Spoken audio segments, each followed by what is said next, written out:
Bienvenidos a Tras las Líneas, donde exploramos las historias prohibidas que han moldeado a México. Hoy desentrañamos la vida y muerte de Nazario Moreno, alias El Chayo, líder del cártel de la familia michoacana. Desde sus inicios hasta sus dos muertes, discutiremos cada aspecto de su historia. Comencemos. ¿Qué tal mi gente? ¿Cómo se encuentran? Los saludos su compa el Gafe 423, aquí trayéndoles un nuevo episodio de su podcast favorito, Tras las Líneas, en compañía de mi hermano Plasti. Carnal, ¿cómo te encuentras? Un episodio más, un episodio en compañía de toda la gente. ¿Cómo has estado, güey? Bien, gracias a Dios, Gafe. Nos encontramos muy bien, como dices tú, un nuevo episodio que han sido todos muy interesantes porque no nos desprendemos, o sea, cada uno va de la mano de lo que hablamos en el anterior video, entonces videos muy interesantes, Gafe. Recordarle a todos los que están viendo este video que dejen aquí en la caja de comentarios de quién más les gustaría que habláramos, analicemos, entonces para de esa forma también interactuar con todos ustedes. Así es, hermano. Y pues fíjate que este tema del Chayo es algo que yo desconocía completamente. Nunca me había puesto a estudiar tantito la vida de este personaje que fue icónico, güey. Murió 4 veces, dos dentro de la infancia y dos muertes más ya en manos de las Fuerzas Armadas y la seguridad pública. Pero tiene una historia buena, güey, porque fue un personaje que estuvo en varias organizaciones, desde el Cártel del Golfo, estuvo en el Cártel del Milenio, en la familia michoacana, después los Templarios, pero es un personaje que aprendió de varias organizaciones y lo puso en práctica en el estado de Michoacán con los famosos Templarios. Pero bueno, vamos a empezar con el episodio del día de hoy y sin más, ¿algo que quieras agregar antes de comenzar con el episodio? Gafe, estoy ansioso de empezar con este episodio porque tiene muy buena historia este líder criminal que en algún momento operó en Michoacán. Pues sin más, vámonos con este episodio. Nazario Moreno González, conocido como El Chayo, criado en un entorno rural y empobrecido, Moreno González se enfrentó a una vida de pocas oportunidades económicas. Desde joven fue atraído por la vida delictiva, encontrando en el narcotráfico un camino hacia el poder y la riqueza. Gafe, para empezar a hablar de El Chayo, el famoso Chayo, tenemos que remontarnos hasta el año de 1994, donde fue con sus operaciones criminales en las manos del Cártel del Golfo. Pero ahorita, dejando un poco eso de un lado, que es lo que creo que a todos nos importa, tenemos que hablar de sus primeras 2 muertes que tuvo en su infancia, Gafe. La primera, ya se venía desde muy pequeño que iba a morir en bastantes ocasiones. Que yo creo que en su segunda muerte, como lo estábamos estudiando hace unas horas atrás, creo que fue la que le perjudicó mentalmente o psicológicamente de todas estas ideologías que fue ingresando poco a poco a su cártel, Gafe. Pues fíjate que sí es algo muy, muy importante porque la primera muerte, es más, tú háblanos de la primera muerte, que tú fuiste el que sacaste este dato, no sé dónde lo sacaste, pero cuéntanos un poco más acerca de estas 2 muertes y yo también te podría dar mi opinión respecto a ellas. Que sí, como tú mencionas, la segunda fue la más difícil, o sea, la que sí tuvo consecuencias muy fuertes. La primera muerte que sufrió fue en su infancia, cuando todavía era un niño, en la que se metió a un río allá en Michoacán y prácticamente murió ahogado. De hecho, su madre lo sacó ahogado y lo tuvieron que reanimar. Esa fue la primera muerte que sufrió ya siendo un infante, Gafe. La segunda sí fue un poco más crítica, ya se encontraba en su adolescencia en un partido de fútbol donde prácticamente le reventaron el cráneo y por segundos perdió la vida. De hecho, le tuvieron que poner le ponen una placa en la cabeza, pero por segundos murió, Gafe. Sí, esa es la segunda muerte, pero se dice que a partir de este segundo accidente que él llegó a tener, en el cual pierde la vida por un momento, después él hace la reanimación, vuelve en sí, lo llevan a quirófano, le ponen una placa metálica en parte de su cráneo para pues terminar compensando esta parte que había perdido por esta fractura que tuvo mientras jugaba, pero es justamente en este segundo accidente que cambia la vida del Chayo, güey. ¿Por qué? Porque se dice que a partir de este segundo accidente que llega a tener y después de que sale de quirófano, él le manifestaba a sus familiares y amigos que él escuchaba voces, que él decía que eran voces divinas que le decían lo que tenía que hacer paso por paso, y es donde supuestamente a raíz de este problema se desprende todo el tema de esta pseudo religión, hablando en el tema del narcotráfico, porque al final de cuentas sí lo veía como esa forma de, como si fuera algo religioso. Entonces se dice que es a partir justamente de este problema que él empieza a escuchar ciertas voces que le dicen lo que debe de hacer. ¿Qué tan cierto es que lo haya escuchado? Pues no creo que desde muy joven hasta su edad adulta pues haya mantenido una mentira.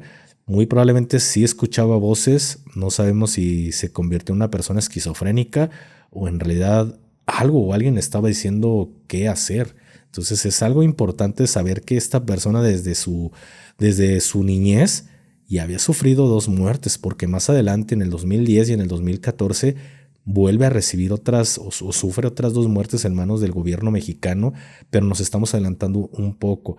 Algo que me llama la atención es cuál es su origen dentro del narcotráfico, cómo es que empieza a trabajar primeramente para el Cártel del Golfo. En la década de los 90, Gafe, él empieza traficando marihuana hacia los Estados Unidos de parte del Tísico, que era socio de Osiel Cárdenas Guillén, que los mismos pertenecían al Cártel del Golfo. Él se dedicaba a pasar toda la marihuana hacia los Estados Unidos. Es en el año de 1993 cuando sufre su primera detención allá en los Estados Unidos. Estuvo solamente unos meses en la cárcel y es cuando sale, Gaf. Pero se dice que sale, pero sale de Estados Unidos o escapa. Porque la información que yo tenía, y este es el detalle, que de repente te puedes encontrar una información, otras personas pueden encontrar otra, pero se dice, al menos la que yo tengo, es que él escapa de agentes de la DEA, y es cuando él escapa de los Estados Unidos con rumbo o dirección a México, pero se viene directamente al estado de Michoacán. A finales de la década de 1990 y principios de los 2000, Nazario Moreno, junto a otros narcotraficantes como José de Jesús Vargas, alias el Chango Méndez, fundó la Familia Michoacana. Este cártel se distinguía de otros por su mezcla de actividades criminales con una ideología pseudo-religiosa y un fuerte sentimiento de identidad comunitaria. Ya para las décadas de los 2000 es cuando él se integra al famoso Cártel del Milenio, y es en el 2003 cuando es detenido por el gobierno de Estados Unidos, en especial por la DEA, y no se sabe cómo logró evadir a la DEA, y es cuando se traslada aquí a México con origen hacia Michoacán. Y estamos hablando que después de con el Cártel del Milenio es atrapado otra vez, porque yo tengo una información que él escapa de la DEA, pero no te especifican si escapa cuando lo detienen trabajando o trasladando esta hierba a los Estados Unidos cuando estaba con el Golfo, o es detenido y les escapa cuando trabajaba para el Milenio. Esto es un dato que no podemos muy claro, ¿no?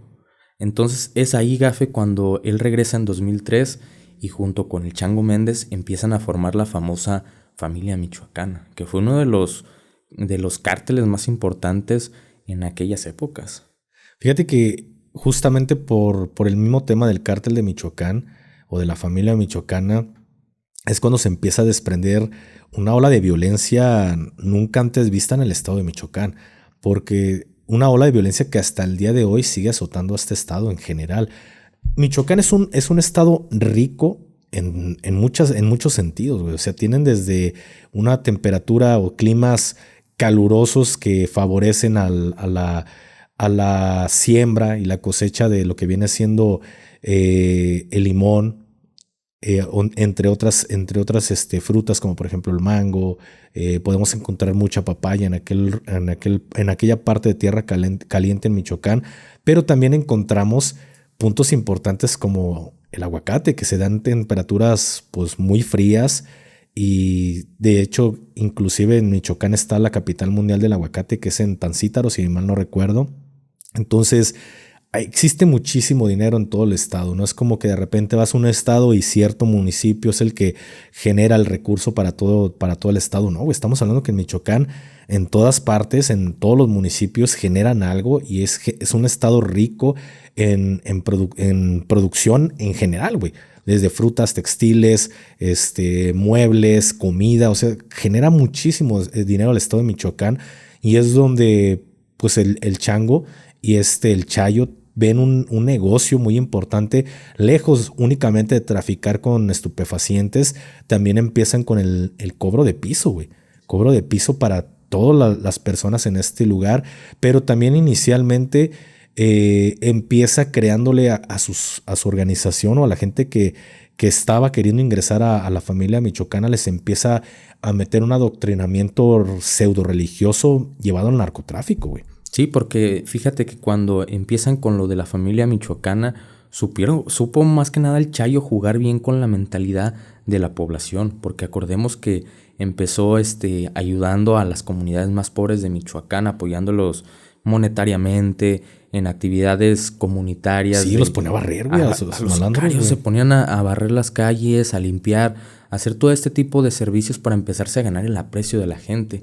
Pero también la forma de reclutar de la familia michoacana, iban a los anexos donde se encontraban las personas en rehabilitación, los jóvenes, y los reclutaban a la fuerza. Antes de empezar a ser miembros de la familia Michoacán, el Chayo escribió un libro, y a base de ese libro, con todo lo que estaba escrito, se les forjaba como esa doctrina que debían de tener, doctrina religiosa, y era cuando, después de todo eso que se les metía, era que formaban parte del cártel.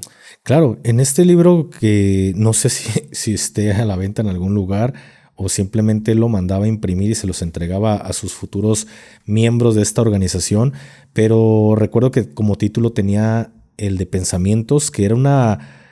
No les podría decir de qué trata este libro, porque realmente jamás nunca lo leí, pero se dice que tenía fragmentos de pensamientos de otras personas importantes, como por ejemplo el Che Guevara, por mencionar a uno, pero no sé si él en algún momento también pone los pensamientos que están pasando por su cabeza y los plasma en letras o en escritura, o en algún escrito, perdón.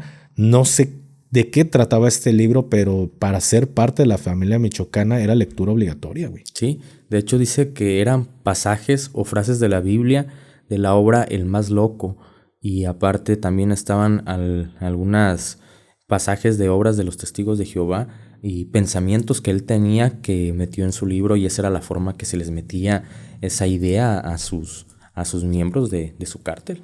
Fíjate que justamente es en este momento en el que él empieza a reclutar a estas personas, empieza a tomar muchísima fuerza y muchísima importancia en el estado de Michoacán, pero también empieza a generar mucho terror en dicho estado, porque el Chayo era considerado uno de los jefes criminales de México más violentos. Sí, de hecho uno de sus apodos era El Más Loco. Exactamente, era una persona demasiado violenta. Sí, fue el que empezó a generar violencia en todo este estado, Gafi. Y recordemos que uno de sus principales socios, como ya lo habíamos dicho, era Osiel Cárdenas. Bueno, no creo que no lo habíamos dicho, era Osiel Cárdenas Guillén, o el Cártel del Golfo. Cuando detienen a Osiel, pasa a ser uno de sus líderes, de sus socios importantes, los Zetas. Entonces tenían el apoyo de estos cárteles que eran de los más violentos del país. Exactamente, porque justamente él, de empezar con una alianza con el Cártel del Golfo, después de que extraditan, y como tú bien lo mencionabas, Osiel Cárdenas Guillén, ser uno de los socios más importantes del Chayo o del cártel de la familia michoacana, es detenido Osiel y es extraditado hacia los Estados Unidos después de unos cuantos años. Y también el Chayo se da cuenta que en aquel momento el Golfo empieza a perder poder, porque se fragmenta este brazo armado del Cártel del Golfo llamado los Zetas, con la organización completa que era el Cártel del Golfo. Y es también donde él ya sabe la reputación que tienen los Zetas, ya sabe que gracias a los Zetas se logró controlar mucho territorio en el país. Y es cuando él toma la decisión de cambiarse de bando y abandonar esta relación que tenía por muchos años con el Cártel del Golfo e iniciar una negociación ya directamente con Heriberto Lascano, que sabemos que vino a cambiar la forma de cómo se jugaba el ajedrez o este tablero que es el narcotráfico en México, y se hace aliado y se hace socio de uno de los líderes criminales más sanguinarios en la historia de México, que fue Heriberto Lascano, y creo que fueron un buen complemento ellos dos, porque también el Chayo era una persona demasiado violenta y también tenía una reputación pues que era cosa seria este señor, y tener, esta idea en general por parte de los mexicanos de decir, no solo te enfrentas al cártel de Michoacán, sino también te estás enfrentando al cártel de los Zetas.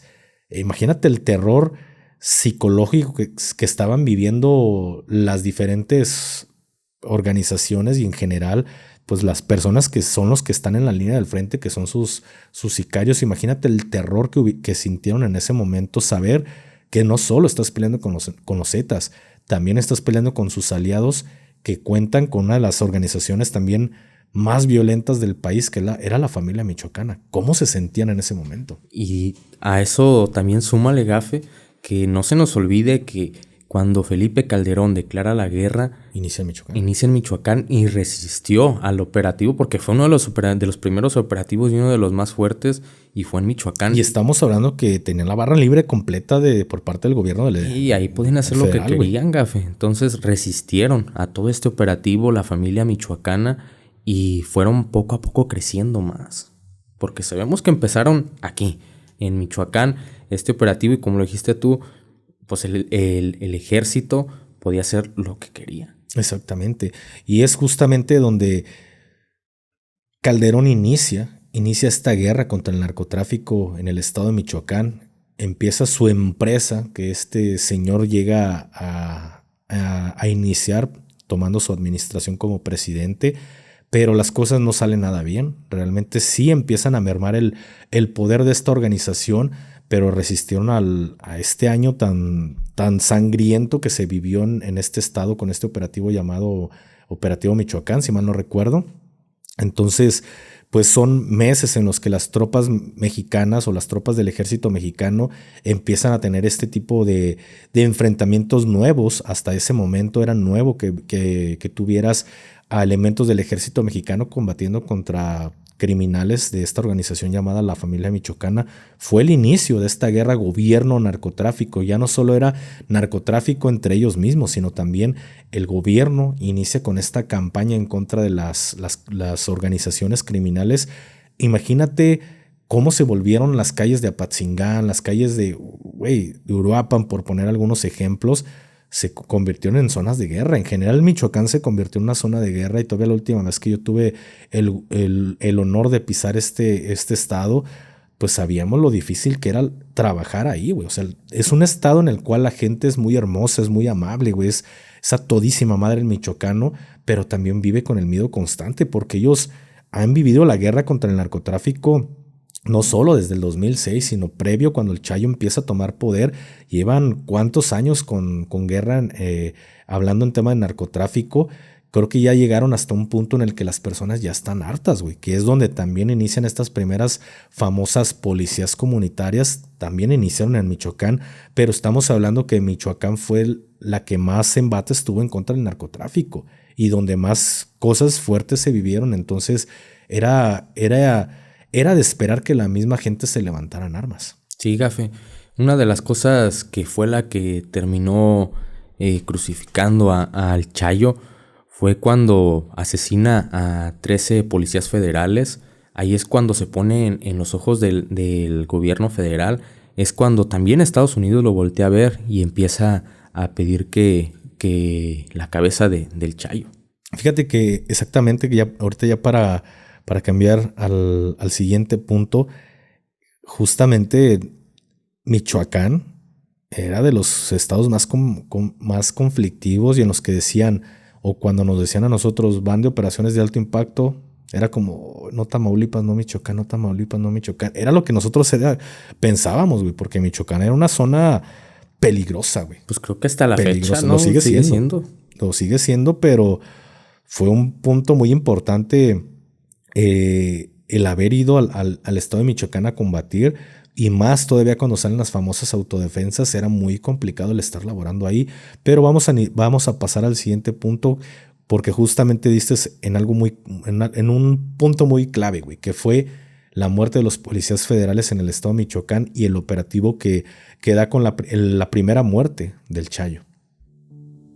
El 9 de diciembre del 2010, el gobierno mexicano anunció que Nazario Moreno González había sido abatido en un enfrentamiento con las fuerzas de seguridad. Sin embargo, su cuerpo nunca fue recuperado, lo que alimentó rumores y especulaciones sobre su verdadera muerte. Retomando la muerte de los federales, Gafe, a ti te tocó, yo leí, me acuerdo que leí hace un tiempo más o menos cómo fue la muerte de esos federales, pero a ti te tocó, no sé, estar operando ahí o escuchar No me tocó el operativo. Sí supe, pero ¿qué información tienes tú de estos federales? No sé si sean los mismos, pero yo supe que los levantaron, que están haciendo labores de investigación. Están haciendo labores de inteligencia, Ajá. de hecho. Y que ahí fue cuando llegaron por ellos y los levantaron a todos, que eran creo que el grupo de inteligencia, algo así. Es que fíjate que en el estado de Michoacán hubo demasiados enfrentamientos en contra de la Policía Federal. Ojo, también en contra de los federales en general, como militares, como marinos, también tuvieron sus buenos topones. Creo que justamente en Michoacán, si mal no recuerdo, fue donde se hace un operativo en el cual elementos de la Policía Federal supuestamente confundieron un vehículo blindado que llevaba personal o agentes de la DEA de los Estados Unidos. Me recuerdo que era de la DEA, pero Michoacán siempre fue un punto muy caliente en el cual había enfrentamientos, pero creo que hubo más en contra de la Policía Federal porque era tiro por viaje. O sea, cada semana se escuchaban 2 o 3 enfrentamientos en el estado de Michoacán en contra de los federales. Michoacán fue un punto en el cual creo que la Policía Federal tuvo más bajas, güey. Sí, de hecho, del 2009 para el 2010, es el dato que se tienen, hubo 170 muertos en Michoacán por parte de la Policía Federal. O sea, ¿170 federales murieron? Murieron en Michoacán en el lapso de casi un año, güey. Es lo que les fueron digo, es que sí fue demasiados, brutal, porque güey. yo se había escuchado que los federales sufrieron muchas bajas en el estado de Michoacán. Sí, güey, Michoacán fue un punto muy, muy caliente para los federales, pero también es que hay que aclarar algo, güey. O sea, es que esto es innegable. Yo conozco y conocí muchos federales muy buenos elementos, pero desgraciadamente había muchos malos, güey. Es que también no podemos negar las cosas como en realidad pasaron. Y desgraciadamente en Michoacán hubo muchos federales que estuvieron a cargo de diferentes puntos en este estado, en el cual pues, los mismos federales eran los que cobraban cuotas, güey.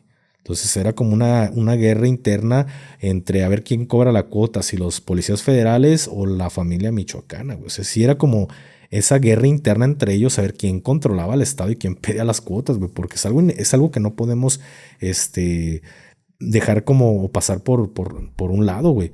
O dejar al lado, no podemos hacerlo. O sea, sí la Policía Federal cometió actos que no tenía que haber hecho en este estado y desgraciadamente vuelvo a poner el ejemplo como lo de este paracaidista que perdió la vida. Desgraciadamente nunca dicen el nombre y apellido de la persona que cometió esa acción. No podemos decir que en general, porque dejemos lo que hizo algo ilícito en general.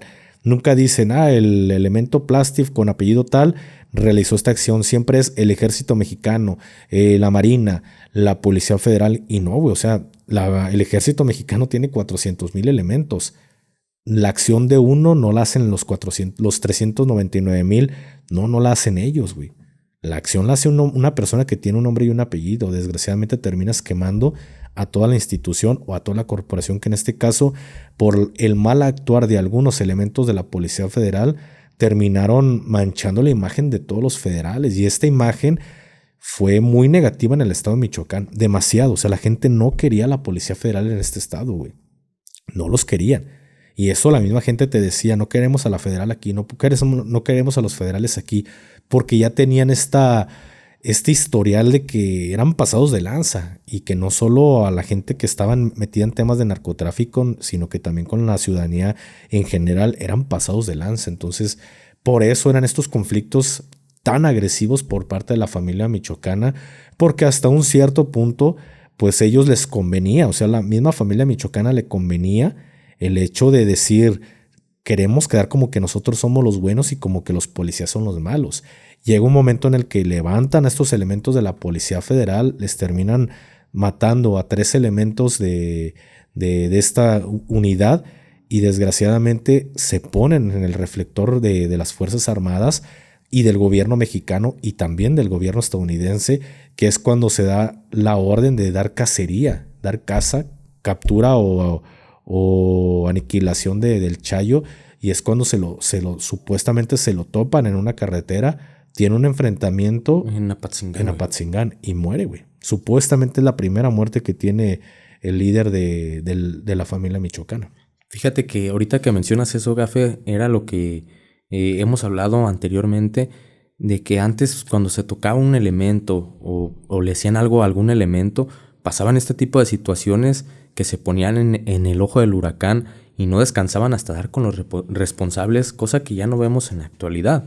Ahorita lo acabas de decir, a raíz del asesinato de estos policías federales es cuando empieza la cacería en contra del Chayo, sumándole eso que ya había algunos problemas entre su otro socio del cártel de Michoacán, que era el Chango Méndez, que se empezó, a lo que se dice que supuestamente empezó a aliarse con los enemigos del mismo cartel, y es ahí cuando supuestamente Gafe, en una parte de Apatzingán, tiene un enfrentamiento la policía federal contra la organización del Chayo, que supuestamente duró 2 días este enfrentamiento en el cual asesinan al Chayo, pero no pudieron confirmarlo porque supuestamente alegaban los elementos de la Policía Federal que los mismos miembros de su cártel se habían llevado su cuerpo y no pudieron confirmar la versión que de verdad supuestamente había fallecido el Chayo.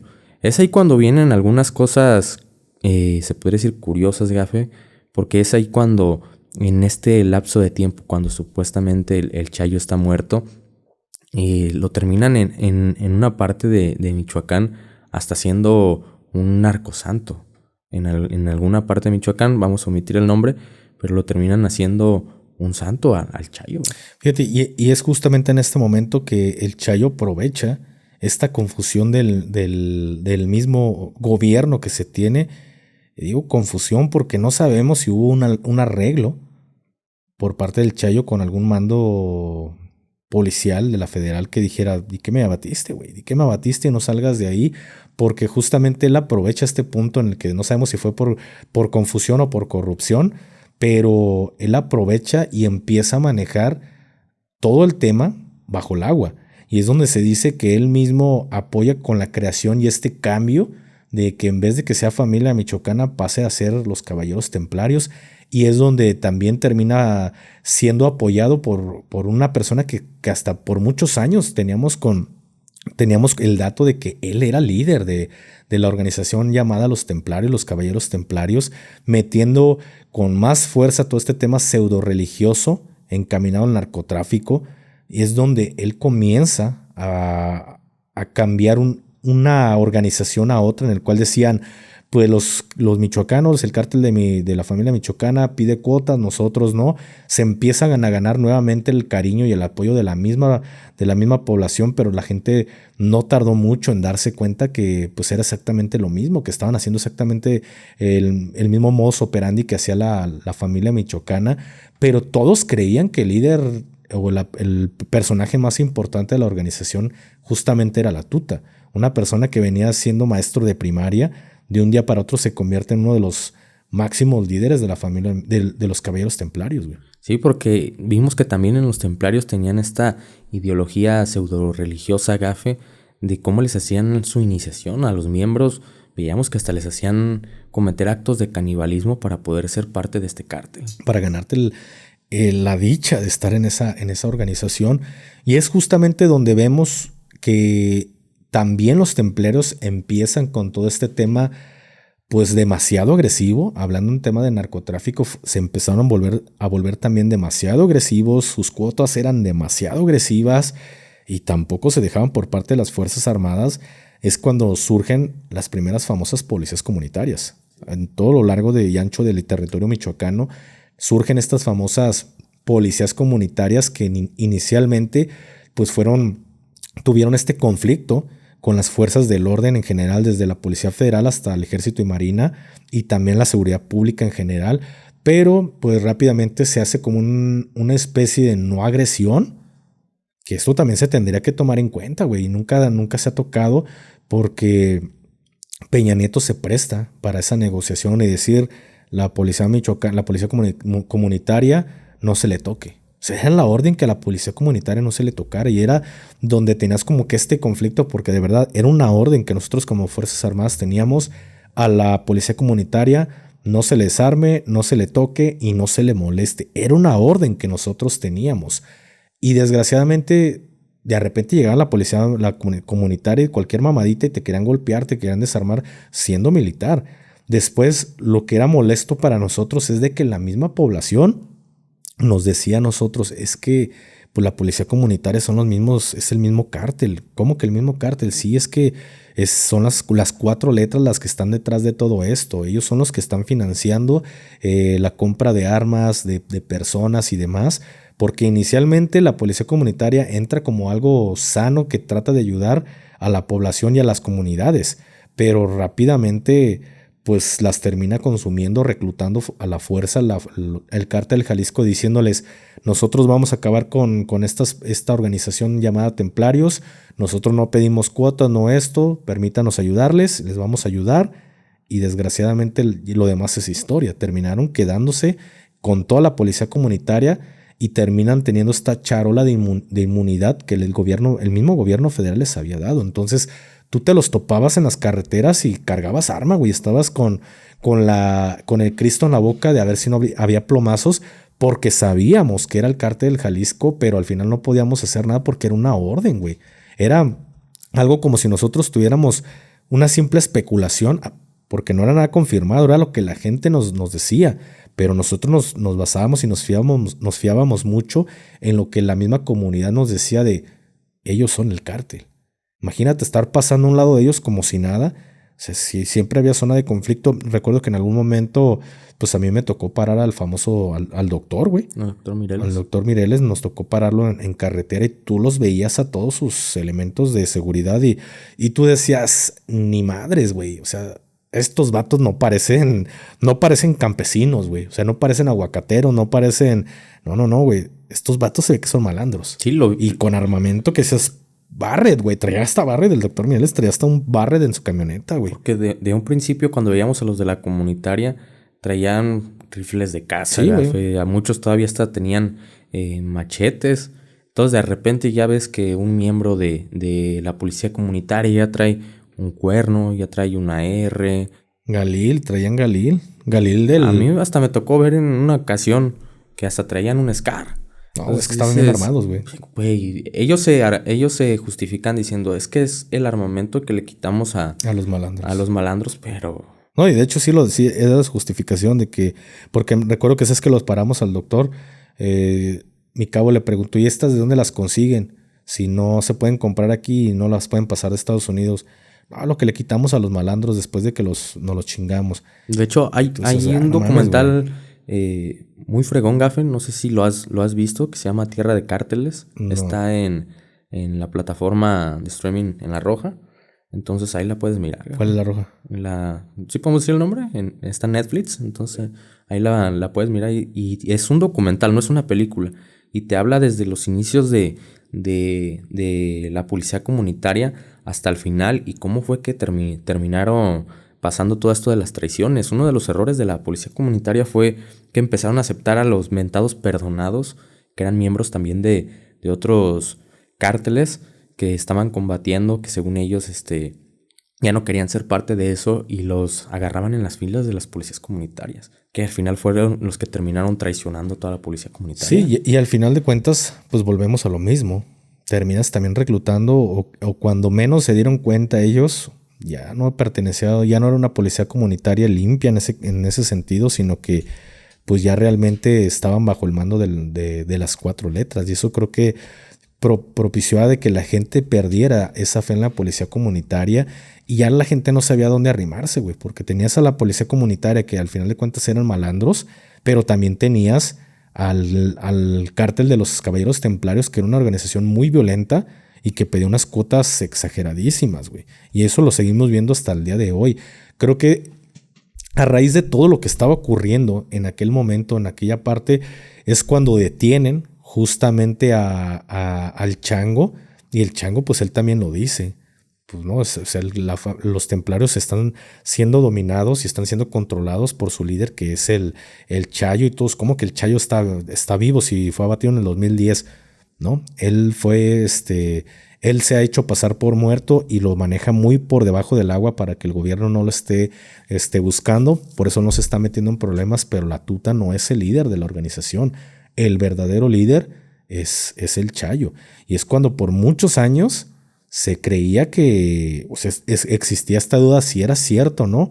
Y es algo que vemos en el 2014, que creo que aquí sería pasar al último punto, cómo es que el Chayo de haber sido abatido en el 2010 vuelve a ser abatido en el 2014 por supuestamente la Policía Federal, que ojo, y esto sí hay que dejarlo muy claro, los datos dicen una cosa, la versión oficial dice una cosa, vamos a ver la versión no oficial de las cosas. En el 2014, las autoridades mexicanas confirmaban que Nazario Moreno González seguía vivo y activo en el narcotráfico.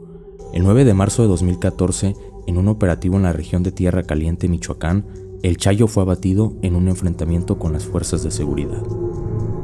Nazario Moreno González fue reportado muerto el 10 de diciembre de 2010 por el gobierno de Felipe Calderón Hinojosa, pero los grupos de autodefensa, desde su surgimiento el año pasado, reforzaron la idea de que estaba vivo, lo cual fue comprobado este domingo 9 de marzo del 2014, cuando cayó abatido. Dicen que está muerto. ¿Tú lo llegas a ver cómo está? Sí, cómo no. ¿Vivo? Ya está vivo, sí, nomás que se cambió de cara, está ruco ya el güey. ¿Y cómo sabías que era él? Pues ahí pues se baja. Soy el más loco, empieza a gritar el güey. Se baja bien alucinado a los carros. Diste en algo muy importante, Gafe, porque por medio de información de miembros que se iban deteniendo, de miembros que iban capturando de parte del cártel de los Caballeros Templarios, ellos alegaban que su líder no era la tuta, que su líder era el Chayo, que el que estaba al segundo al mando de este cártel era la tuta. Entonces, cuando al gobierno le empieza a surgir esta duda si realmente el Chayo se encontraba muerto, y supuestamente es ahí cuando empiezan los trabajos de inteligencia por parte del gobierno federal para dar con el famoso Chayo, Gafe. Entonces es ahí cuando empieza toda la presión hacia el Chayo. O sea, ahorita lo estábamos hablando anteriormente, que surgen las autodefensas y empiezan a cazar a todos los miembros de los Caballeros Templarios, y también el gobierno federal se da la tarea de empezar a cazar al Chayo. Es ahí cuando en el 2014 en Tumbiscatio, Michoacán, hay un operativo por parte de la Marina y con apoyo del ejército mexicano, porque el ejército mexicano se encontraba en Apatzingán, Sicuirán, Aguililla y Arteaga, por si intentaba escapar por alguno de estos lados. Fíjate, yo en lo personal, viendo los datos oficiales, los Caballeros Templarios se forman entre el 2006 al 2008. Dicen que fue en el 2006. La primera vez que yo escuché hablar de los Caballeros Templarios fue justamente en el 2013. Y fue justamente porque tuvieron un enfrentamiento con personal del 9º Batallón de Infantería acá ubicados en Sayula. Y justamente ese era territorio de responsabilidad del 9º, lo que era Tepalcatepec, Zipoco, entre Jalisco y Los Reyes, o sea, todo ese era sector de responsabilidad del 9º. Fuimos en apoyo y es la primera vez que escuché yo hablar de los templarios, porque hasta los oficiales nos mostraban las insignias que tenían o los logotipos que tenían en sus camionetas. O sea, hasta al menos para mi batallón era algo nuevo que nos estuvieran hablando de los famosos templarios. Quizá en Michoacán ellos ya tenían el conocimiento, pero esto es una prueba de que lo que ocurre en un estado, ni siquiera tú siendo militar te terminas enterando hasta que vas a ir a operar a ese lugar en específico. Dice aquí que públicamente se dio a conocer que en el 2011 empezaba a operar los Caballeros Templarios. Y yo los escuché por ahí del 2013. A mí me toca ir a Michoacán justamente en el 2013 en los operativos que se empiezan a realizar, que fuimos de apoyo al 9º, y operativos que fuimos ya nosotros como alto impacto.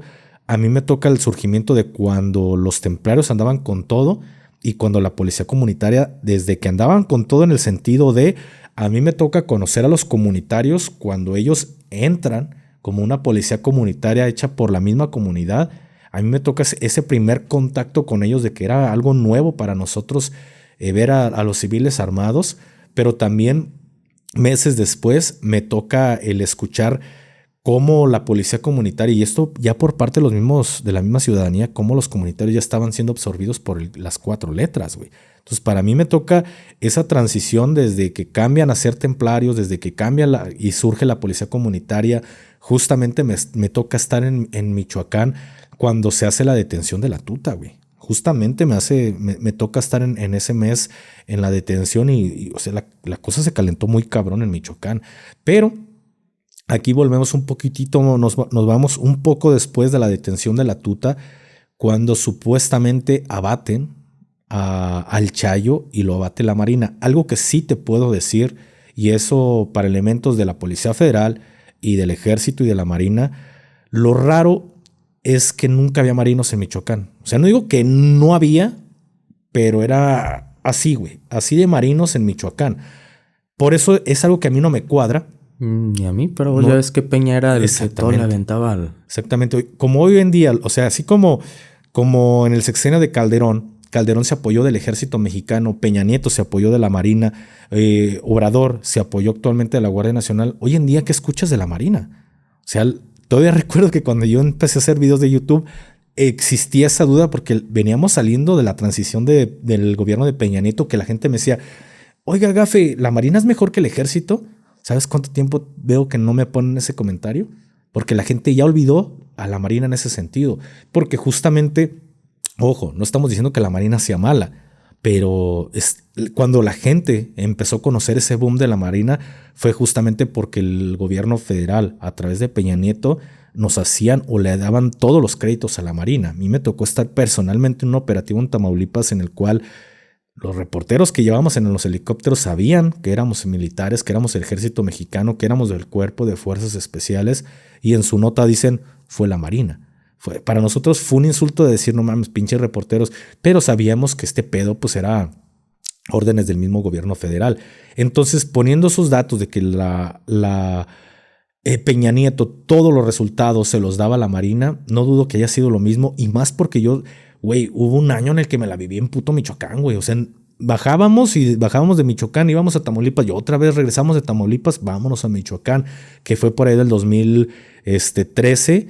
En el 13, a mitades del 13 y principios del 14, ahí estuvimos, güey. Hasta que me voy de la Combe.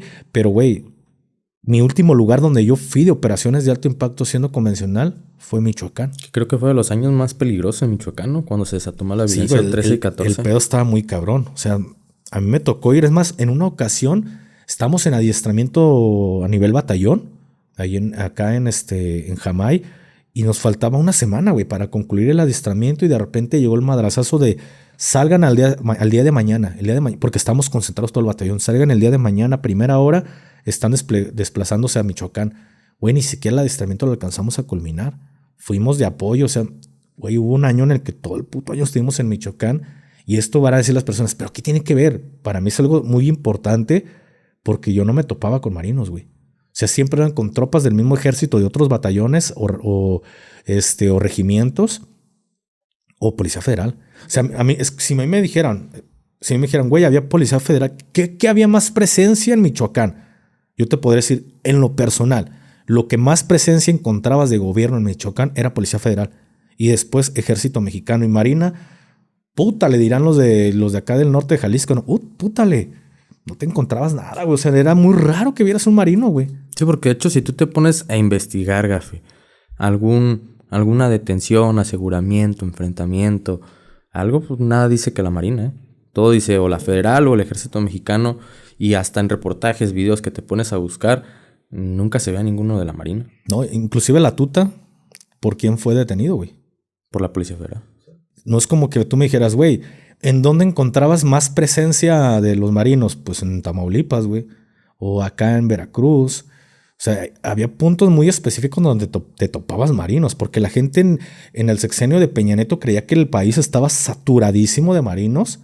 Pero no, güey. O sea, no en todos los lugares te encontrabas marinos. Era muy raro que te encontraras un marino trabajando en la calle. A menos, repito, que fuera Michoacán, que fuera Veracruz, güey. Porque ni siquiera en Torreón, o sea, ni en la comarca lagunera, te podría decir que dentro de la administración de Calderón y dentro de la administración parte de la de Peña Nieto, los que damos los resultados o los que llegábamos a la zona de conflicto, y esto lo digo con muchísimo respeto, pero los que llegamos a la zona de conflicto a recuperar un estado, un municipio, éramos la federal y los militares, güey. Nosotros éramos la punta de lanza para llegar a limpiar el pedo. Y en muchos estados o en muchas ciudades ya después llegaba la Marina a lo último, ya nada más para hacer presencia, güey. Meses después. Pero te estoy hablando que pocos eran los lugares como este tipo de ejemplo que te pongo, de que después de que nosotros limpiábamos era cuando entraban los marinos, güey. Eran muy pocos los lugares porque en la gran mayoría no encontrabas presencia de Marina, güey. La presencia la encontraba, ya te dije, en Tamaulipas, acá para Veracruz, a lo mejor para Nuevo León. Estos puntitos eran muy, muy específicos, güey, donde te topabas marinos. Pero donde te los topabas era porque ya previamente ya había entrado la federal y ya había entrado el ejército. A limpiar. A limpiar. Te podría decir que quien sufrió más bajas en la administración Calderón Peña Nieto fue la Policía Federal. Ellos siempre fueron la punta de lanza en compañía de los militares, güey. Entonces, tener este dato, y te lo digo en lo personal, es más, si alguien me dijera, no, güey, había más federales que militares operando en Michoacán, yo no me ofendo, güey. La neta, sí es cierto, güey. Había puterísimo de policía federal en esos lugares, güey. De a madres te topabas federales, policía federal, pero nunca te topabas. O sea, no tengo por qué ofenderme por algo que sí es cierto, güey. Y yo te puedo decir, no te topabas marinos. Pero de repente te dicen la Marina, porque el operativo fue que se los toparon en carretera, güey. Uh-huh. Y que se tuvieron ahí con el Chayo y que terminaron dando de baja al Chayo. A mí se me hizo raro porque no era lugar de operaciones de la Marina. No era estado de operaciones de la Marina. Era estado de operaciones de la Federal. Para mí, en lo personal, si me preguntaras, en lo personal, ¿quién crees que dio de baja o abatió al Chayo? La Policía Federal, güey. O la Policía Federal, y si no fueron ellos, fueron los militares. Pero yo siento que en realidad los que dieron de baja al Chayo fue la Policía Federal. Pero el crédito se lo dieron a la Marina. Porque de hecho antes de investigar esto, Gafe, yo tenía la misma idea que habían sido los federales o los militares. O sea, ahorita nunca te imaginas que un operativo de la Armada de México, de la Marina, dices, güey, o sea, esa no me la trago de que la Marina lo haya batido. Yo te digo, estaba con que eran los federales o los militares. Ya después dicen, pues, de que ya después de que lo asesinaron por sus huellas digitales coincidieron con las que tenían la cartilla militar, güey. Pues, ¿qué te puedo decir? Yo en lo personal, esa es mi opinión, esa es mi humilde opinión. Coincido contigo, güey. Si ustedes dicen, a ver, ¿sabes qué, Gafe? Yo creo, pues es válido, pero a mí en lo personal me tocó operar en parte del sexenio de Calderón y casi todo el sexenio de Peña Nieto, y muy raro me topaba marinos, güey. O sea, te los topabas cuando ibas que a Vallarta, güey, que ibas a Manzanillo, que ibas a su zona de responsabilidad de ellos, que ojo, por ejemplo, Colima, Manzanillo eran puntos bien calientes que sabemos que la Marina andaba trabajando bien recio en esos lugares, pero no era como que, voy a ir a Michoacán, no mames, nos topamos a marinos. No, güey, entonces siempre te topabas a los federales. Porque de hecho, desde que yo tengo uso de razón, Gafe, hasta la actualidad, contadas son las veces que yo he visto marinos fuera de su zona de responsabilidad, que son las zonas costeras, güey. Que digas, aquí en Jalisco, otras partes, contadas, Gafe. Y es más, aquí ustedes hagan también el trabajo de que tenemos comunidad, una gran comunidad, que nos pongan en un comentario, Gafe, yo soy de aquí de Chinchis Prietas y yo nunca en mi vida he visto un marino. Aquí póngalo, ¿cuántas veces han visto un marino operar y en qué ciudad lo viste operar? Y ahí vamos a sacar también acorde a la gente que digan, pues sí es cierto, güey. O sea, yo he visto nada más a marinos en la televisión, pero yo nunca los he visto trabajar como veo que anda la Guardia Nacional patrullando las calles en la ciudad o el Ejército Mexicano, que anteriormente era la Policía Federal y el Ejército. Pónganos aquí en dónde los han visto trabajar, güey. Creo que sería una buena pregunta en dónde los han visto operar o si alguna vez los han visto operar, güey. Porque yo en realidad en muy pocos lugares me topaba marinos, a menos de que fuera su zona de responsabilidad o fuéramos a Tamaulipas, Monterrey o Veracruz, te los topabas y al final Veracruz pues era zona de responsabilidad de ellos, güey. Ahí sí, yo no te puedo decir Veracruz, Marina y Zeta se dieron en su madre macizo, güey, en Veracruz. Ellos fueron los que retomaron la seguridad y el control del puerto, güey, pero En otras partes era muy raro, güey, que te los toparas. Por eso cuando se dice que fue la Marina, yo estoy así como que, cabrón, me di cuenta cuántas operaciones le dieron los resultados a la Marina y ellos ni los dedos movieron, ni la mano movieron. No dudo que la Policía Federal le hayan dado el resultado a los marinos, que se lo hayan quitado los federales. Pero por ahí en el 2014 se tiene esta operación en la que abaten al Chayo. Y efectivamente al momento de sacar las huellas dactilares se dan cuenta que pues efectivamente es el Chayo. Y nuevamente el gobierno federal queda como tonto al decir, pues ahora sí murió. La otra vez creímos, pero ahora sí murió, ahora sí tenemos huellas. Eso te da a entender que ni siquiera las mismas Fuerzas Armadas tienen el control de los capos que terminan dando de baja. Y al rato el capo dice, güey, ni siquiera soy yo ni la hago de pedo porque esto es una bendición que me estén confundiendo. Pues vámonos, güey, ya de aquí y barra libre. A mí ya me batieron. Tranquilo. Entonces es algo muy, muy importante de analizar cuántos operativos en realidad han dado de baja a algún malandro o en cuántos operativos no se ha intentado negociar. Nazario Moreno González dejó un legado complejo y controvertido. Para algunos, fue un benefactor que proporcionó ayuda en los tiempos de necesidad. Para otros, fue un criminal despiadado cuya violencia y actividades ilícitas causaron sufrimiento y caos. Su habilidad para combinar una ideología pseudo-religiosa con el crimen organizado lo convirtió en una figura única en el panorama del narcotráfico mexicano. Con su muerte, surgieron muchas organizaciones más en Michoacán, que hasta el día de hoy siguen generando violencia en dicho estado. Creo que está muy bueno esta serie de videos que hemos estado haciendo, se tocan puntos muy importantes, pero pues nada, vamos a seguir tratando este tipo de contenido, aunque sea muy difícil para subir aquí en la plataforma, se pone bastante estricta, pero algo que quieras agregar, canal, ya para concluir con este video. No, como lo dije en un principio, Gafe, se me hace muy interesante esta nueva temporada de Tras las Líneas, porque estamos aprendiendo cosas y de aquí mismo van saliendo cosas que no sabíamos. Por ejemplo, ahorita lo acabamos de ver, que el operativo de la Marina, cuando pues nada que ver, pero muy interesante, Gafe. Y pues agradecerle a todos por haber llegado hasta el final de este video. Esperemos les haya gustado. Si les gustó, por favor dejen su poderoso like, su comentario, compartan el video para que a más gente les pueda llegar esta información y cada día ir creciendo más la comunidad. Nuestras redes sociales estuvieron apareciendo a lo largo de este video y también están ancladas aquí en la caja de comentarios. Pues muchísimas gracias, amigos. Gracias y están ancladas en la caja de descripción. Eso, sí, fíjate, ando pensando en otro mundo.